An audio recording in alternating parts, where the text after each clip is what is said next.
இன்றைய நம்பிக்கையின் வார்த்தை.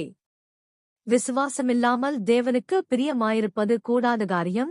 ஏனென்றால் தேவனிடத்தில் சேருகிறவன் அவர் உண்டென்றும் அவர் தம்மை தேடுகிறவர்களுக்கு பலன் அளிக்கிறவரென்றும் விசுவாசிக்க வேண்டாம். எபிரெயர் அதிகாரம் 11 வசனம் 6. தேவனை பிரியப்படுத்த மிக முக்கிய காரணி விசுவாசம் ஆகும். உண்மையான விசுவாசம் தேவபக்திக்குரிய செயல்களை தூண்டி விடுகிறது. அப்படிப்பட்ட மனிதர்கள் மேல் தேவன் மிகவும் பிரியமாயிருக்கிறார். உங்களுக்கு இயேசுவில் நம்பிக்கை இருக்கிறதா?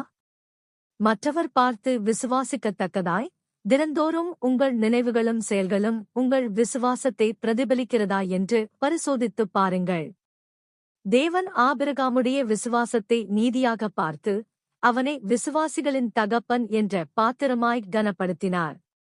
வாழ்வியல் பல்வேறு பகுதிகளிலிருந்தும் விசுவாசத்துக்கு எடுத்துக்காட்டாய் விளங்கின வல்லமையான தேவ மனுஷரையும் மனுஷிகளையும் பற்றி வேதம் முழுவதிலும் நாம் வாசிக்கிறோம்.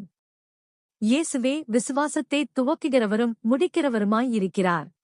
பரிசுத்த ஆவியினால் வாக்கு பண்ணப்பட்ட வரங்களுள் ஒன்று விசுவாசம்.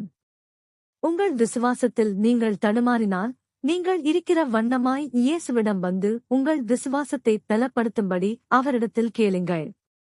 வேண்டுமென்றே உங்கள் விசுவாசத்தைச் செயலில் கொண்டு வந்து விசுவாசத்தின் அடிகளை பயிற்சி செய்யுங்கள்.